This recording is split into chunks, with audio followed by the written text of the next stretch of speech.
Hey guys, my name's Crystal Kenny, and I'm in love with creating. All things artistic and imagination involved.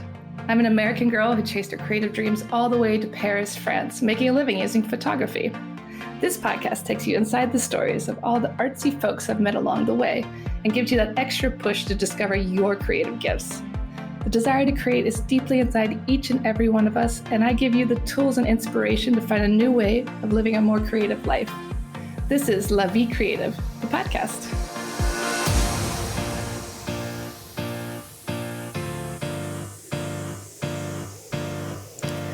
Today on the show, I interview Anne Swardson. She's another American in Paris who's been here for 25 years. She was a journalist for the Washington Post for many years, and she recently turned her attention to writing fiction and short stories. We talk about what it's like to write short stories and where her inspiration comes from on a daily basis as she explores the lives of the invisible people in Paris. So welcome to the show, and I have known you for several years now through the American Library in Paris, and I was so happy when you reached out and wanted to come on the show because I think you have lived a fascinating life here, since we're going to talk about that. But thank you for coming on. Thank you, Crystal. I'm delighted to be here. Well, this show is all about inspiring people to do something creative, and a lot of those people have moved to Paris and done something creative, which is you. You've been here for 25 years now. You were writing for the Washington Post, and now you're writing short stories. But I want to know your Paris story. What brought you here? That's an interesting question, Crystal, in part because so many people, so many Americans who live here have stories that mirror my own. Charlie Trueheart, my husband, and I were reporters for the Washington Post in the, when was it? In the early 90s. And back in the day, the Washington Post liked to send married couples who already worked there overseas to be foreign correspondents because they could save money and get two sort of for the price of one. And Charlie and I both spoke French already, so we started lobbying to get sent to Paris. That's so cool. We were a little surprised when the foreign editor came back and said, "Oh, you speak French. How'd you like to go to Canada?" Canada? Yes. So we did. We were sent to Canada and spent, I call it 4 winters there. It was a little under 4 years. And had a very good time. It was a very interesting time to be in Canada. But as soon as we got there, we started lobbying to be sent to Paris for our next posting. And that worked out. With our little kids, we arrived in Paris in the summer of 1996.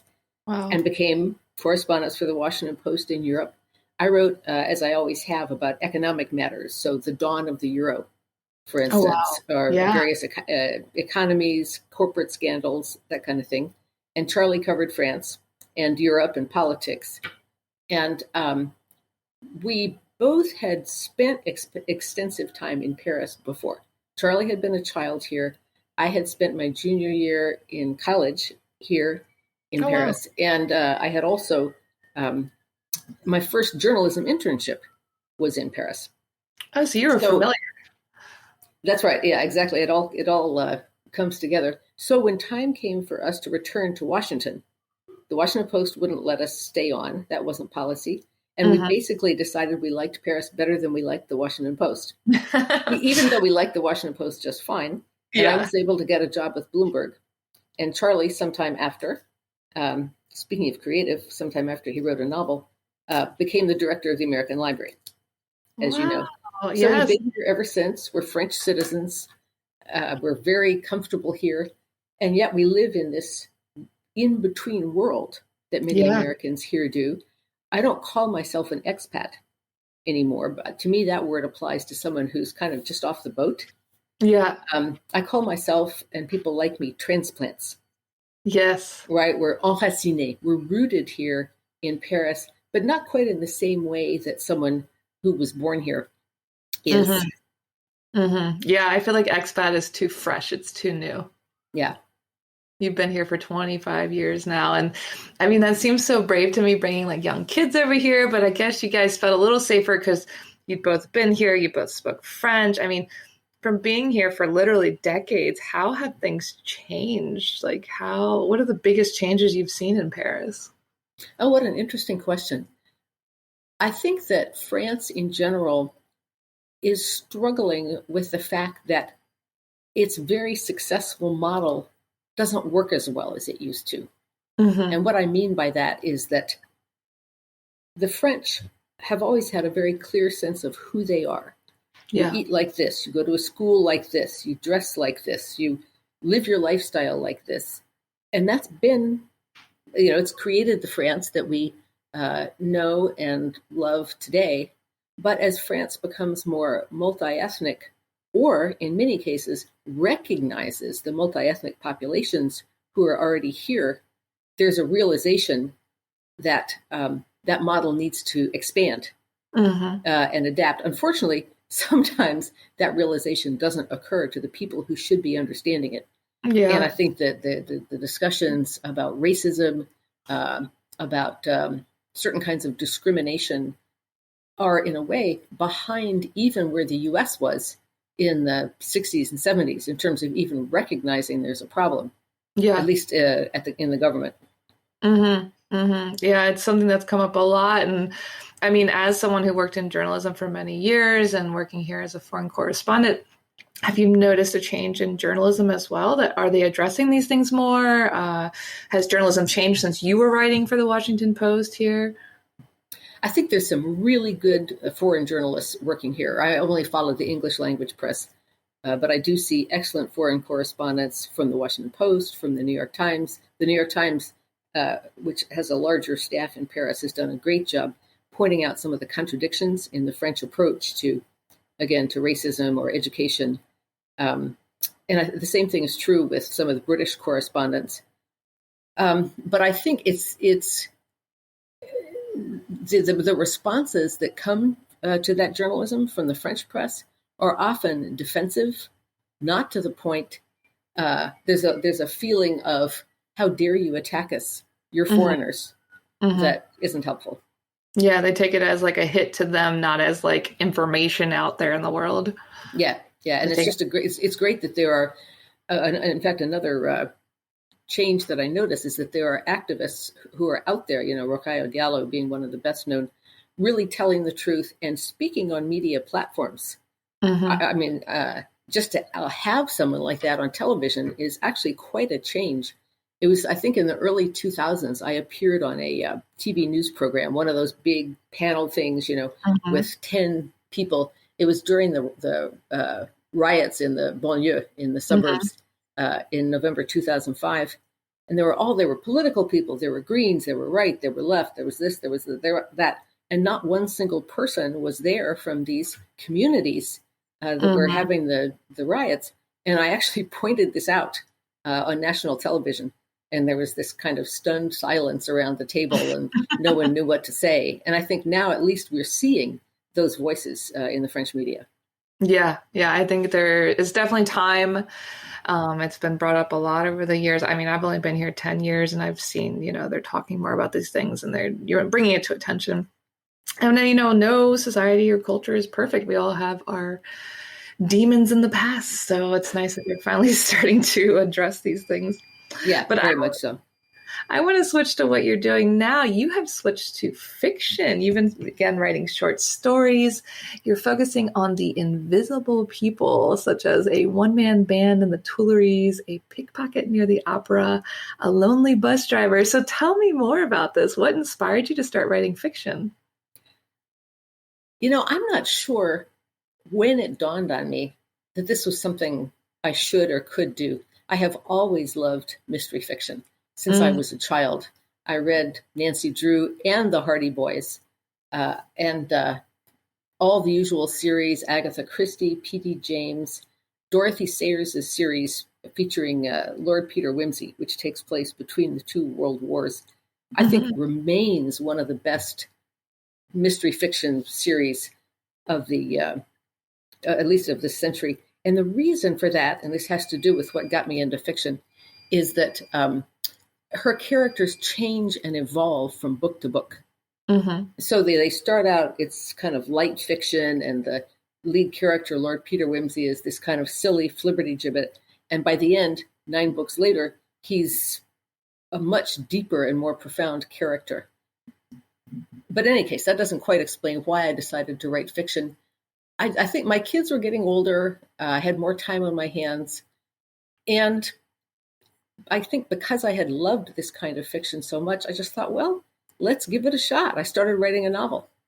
I love that. And I was partway through it, and I joined the Mystery Writers of America, a very good association.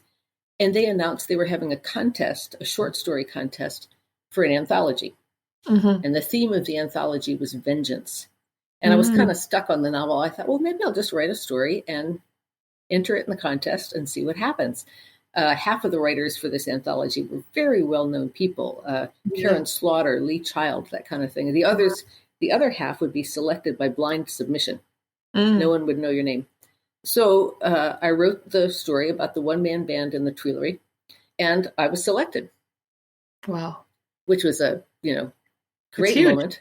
Yeah. And I don't know what would have happened if that hadn't come through. But especially since the novel continued to cause me problems, I decided to really focus on writing stories. And I've been published in, some magazines.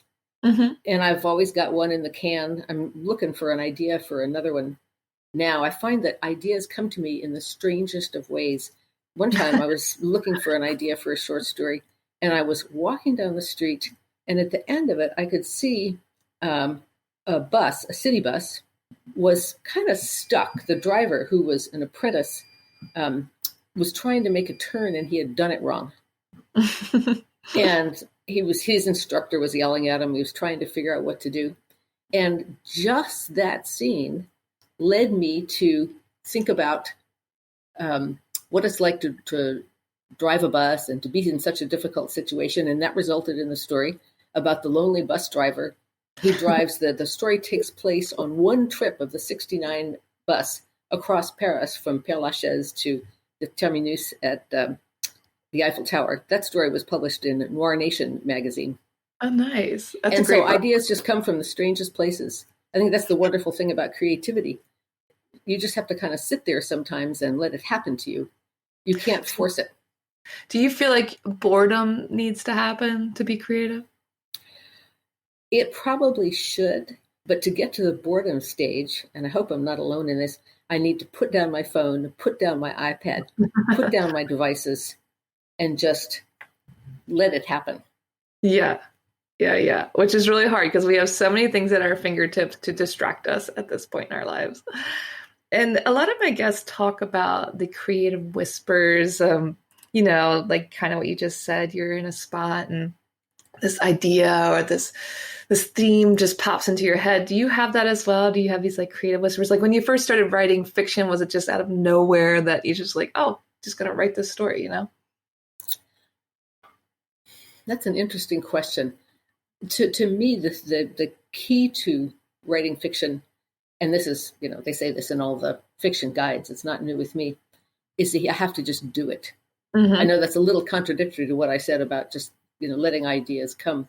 But sometimes, at least when you have the spark of an idea and don't even know where it's going to go, I just sit down on my computer and just try and write 500 or 1,000 words a day. And sometimes it's just awful and I throw it away. But other times I find I can rework it, or it's like a painting. You can't just think about a painting. You've got to put your brush to the easel. And fiction is no different.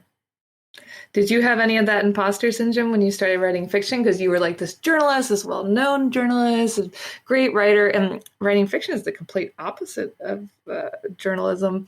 So did you feel like any fear about starting this or telling people you were doing this? I wouldn't say I felt fear. For me, it was a pretty low-stakes enterprise. I didn't have to make a living at it because I already had a day job. And I didn't have to show anybody anything I did. But I did, and the other thing that I felt I had going for me was through my journalism, both writing and editing, I knew certain things that I could employ in fiction. I knew how to create a structure. I knew how to look for parts that didn't work. I knew how to write sentences that flowed well together. But of course, the subject matter was totally different. I used to say, yes, I know how to write a story about the European Central Bank's monetary policy but I don't know if I can make someone walk across a room. And that was one early barrier. And then I realized the difficulty was even greater than that, because I needed to really create characters that had an inner life, that really had not just outer attributes of, oh yeah, she had a difficult mother when she was growing up and she struggles with speaking French and this and that. I could give my characters all sorts of attributes, but it took me a long time, and I'm still working on making it work in an organic, psychological way, if you see what I mean. Yeah, more natural and not just like so obviously a fictional book. Yeah, so someone who's authentic. There's a fiction writer, a mystery fiction writer, I won't name her, but who writes a lot of mysteries set in Paris. She doesn't live in Paris. She comes every once in a while. Her French isn't very good, because I can see it in her books. And I like to say that she is accurate but not authentic. She does all her research, but the characters don't work because she doesn't live here and she doesn't know what people are really like here. Yeah, it's true. You have that insider view of like anybody who's here all the time, and you can really get the feel for these people. And I'm wondering why you chose to focus on the invisible people. Why are those your stories? It wasn't really intentional.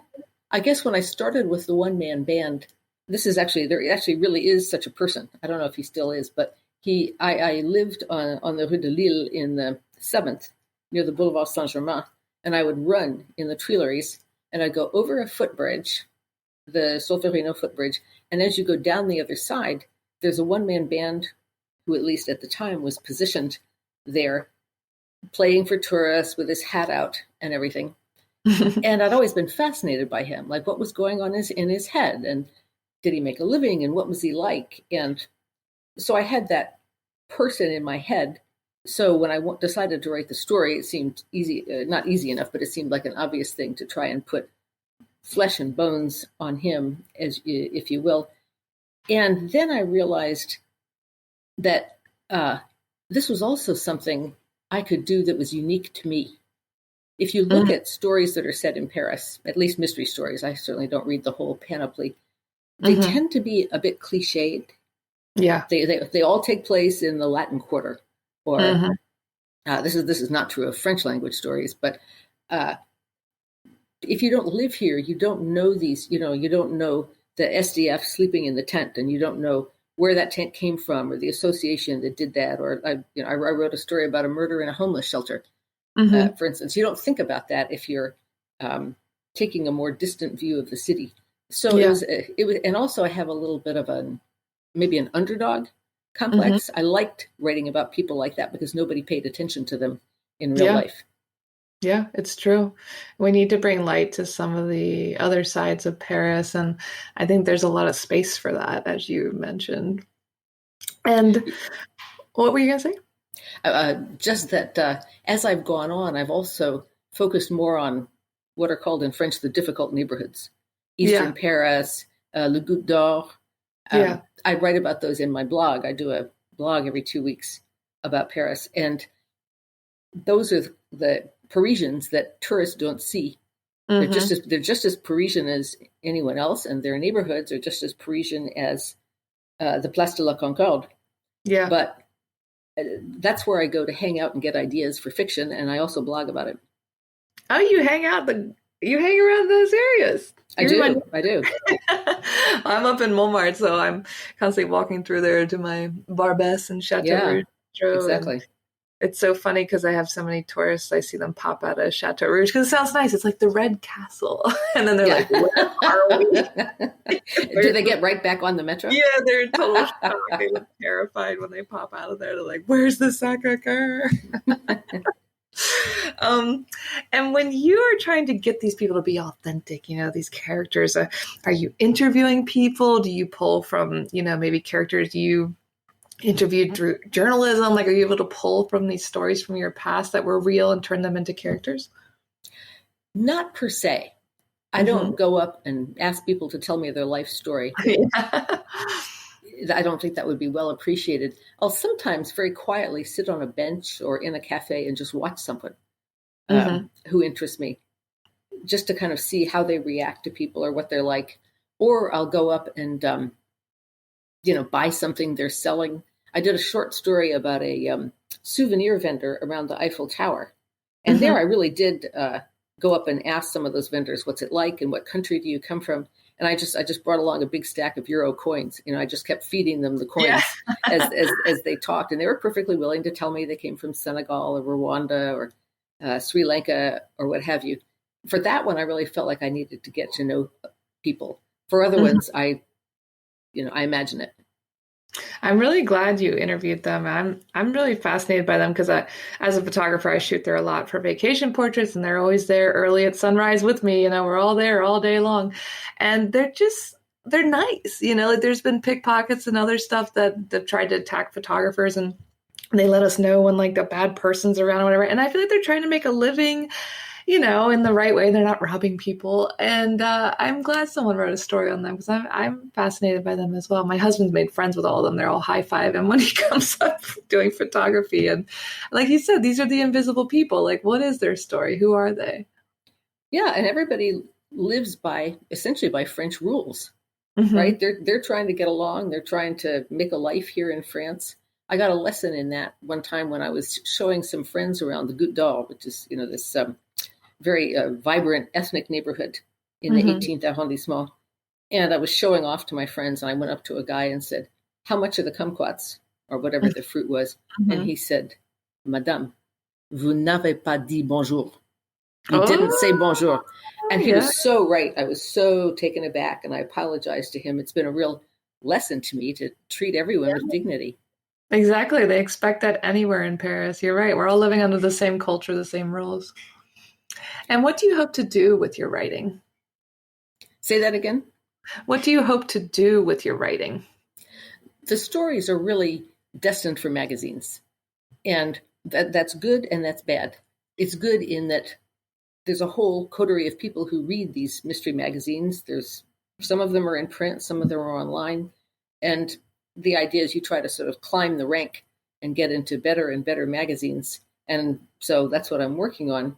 The bad is that, so I was an editor for many years, so I was the one deciding what got published, what it should be like, what worked, what didn't. And now other people are passing judgment on me.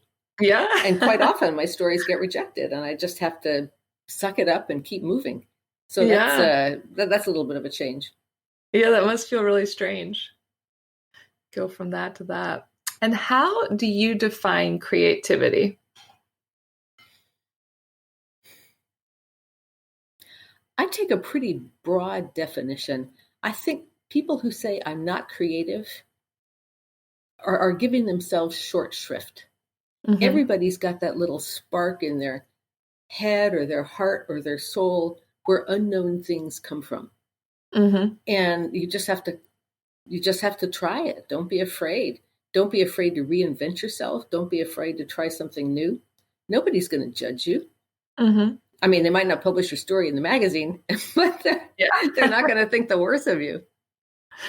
It's so true. I think we get in our heads and we think, what right do we have? Why do we think we can do this? And who cares? Just go for it. And exactly.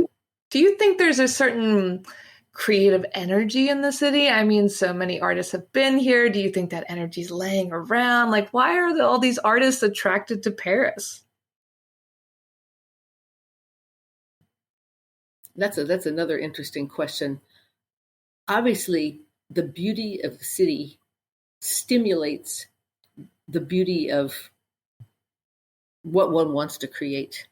And when I say that, I don't just mean the architecture. I mean the whole aesthetic approach that the French take to life. When I walk down the market streets, I always look at how beautifully the fruit and vegetables are arranged. The haricots verts, the green beans in a herringbone pattern, and the oranges piled into pyramids. These are people who love beauty. And how can you not appreciate that? That's creativity, lining the fruit up like that. And there are plenty of places. Well, I won't just say America, but that's not always the case everywhere. And you can't help but think creatively when everyone around you is, I think. Yeah, you're just in this like melting pot of creativity. Like, Yeah. how can you not be inspired The unless other you? thing is that Charlie and I came from Washington with that Hmm. side trip to Canada. And in Washington, everyone is so career focused. Just Yeah. get ahead, work, work, work, work, work, work. In Paris, we worked very hard, of course, but we met such a wider variety of people. You know, Yeah. my kids went to a primaire, an elementary school that was kind of artistic. Hmm. And I swear, I don't think any of those parents had jobs. Like they were always there picking up their kids after school. And Yeah. of course, you never know what they did, how they made their living. There's just a lot of different ways to be in Paris that don't exist, at Hmm. least in a city like Washington.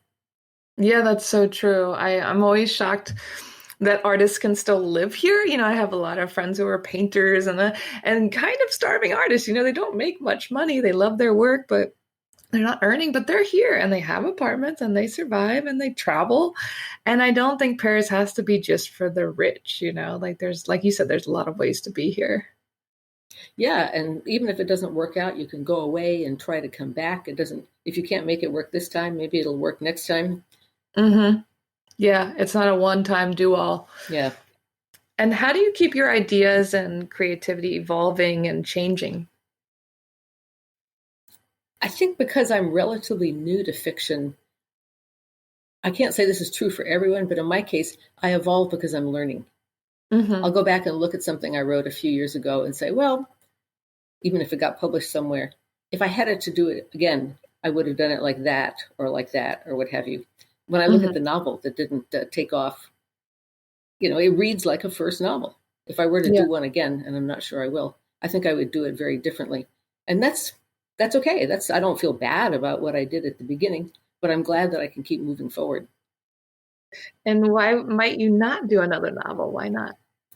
Well, let's just say I'm waiting to be struck by inspiration.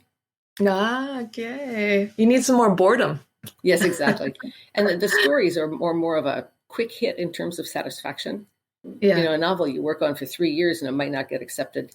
In the stories, Yeah. you can write, I don't know, 5, 6, 7, 8 stories a year and have a much better chance of getting them published somewhere. Are there any resources that have helped you along the way? Certainly, Mystery Writers of America, as I said, is a great resource. There's a lot of good online stuff about how to do things or how to keep your spirits up, how to track what you've done. I'm part of a subgroup on the Mystery Writers of America of authors who live overseas. So we Hmm. exchange ideas about, for instance, how do you develop a sense of place in your fiction when most of your readers haven't been there? Hmm. And that's true even for Paris. I found, just to talk a little bit about a sense of place, I found that in my early work describing Paris, I was way too into it. Every time a character went somewhere, I described exactly, then they got on this line and then they changed to that line. And then they got out of the tunnel. And because I was Paris obviously is a fantastic place to evoke in a story. And I was so into it, I was putting in way too much detail. Now I try and use Paris as a place, but more with a few little touches and not too Yeah. much journalistic type detail. Yeah. Yeah. You have to kind of switch out of journalist mode. Yeah. And do you think that creativity is meant to be shared, or do you think it can just as much be kept for yourself? I think almost anything benefits from being shared. Certainly, I don't hesitate if I'm working on a story that doesn't work. I don't hesitate to show it to people I know, my husband in particular, but others as well, and say, "What do you think's wrong here? Where am I going wrong?" And it's not like there's a finite quantity of creativity. I'm not going to have less because I share my ideas with someone else. On the contrary, exchanges help excite me and motivate me as well. It's like the creative energy, the creative juices are being exchanged. Yeah. And what's been some of the biggest opposing forces on your creative journey? What's been some of the hardest parts? Oh, without question, procrastination. Without question. It's not just about devices. Um, because I've never had to make a living writing fiction, it's easy to just, spend a day getting up and going to work and going out to dinner or going to an event or what have you. And I have a little bit more time now, and I'm able to really devote more focus on my fiction. But it's still a danger. If you don't make it happen for yourself, nobody's going to make it happen for you. Yeah, that's so true. And what are you most excited about for your future work? I guess I'm excited about each story because I work with an independent editor who lives in Florida. And I guess my ideas for stories are a little bizarre because I sent one to her not too long ago. And she said, "Where do you get this stuff?" And so I'm interested to see where my next idea will come from, where my next weird, invisible little person, who that will be. I can't wait to meet that person. These invisible people. Exactly. And where can listeners connect with you online and learn more and read your work? Everything I do is found on AnneSwardson.com. That includes some of my previous stories in journalism. It includes my fiction. It includes my blog. And it even includes a series of horseback riding blogs that I've written over the years as I've gone riding with groups of people in Spain and Iceland and Ireland. I'm a very enthusiastic equestrian. And so I write about that as well. I love that you're doing so many different types of things. These invisible people, the horses, journalism. There's so much entertainment on Anne's blog. So head on over there, guys, and support her writing, support her life. And thank you so much, Anne, for speaking with me today. Thank you, Crystal. It was a real pleasure. Thanks so much for tuning in to La Vie Creative. You can find more information on MissParisPhoto.com. And if you enjoyed this show, please feel free to share and spread the word for all my creative guests. We have the power to help them to keep doing what they love. See you next time.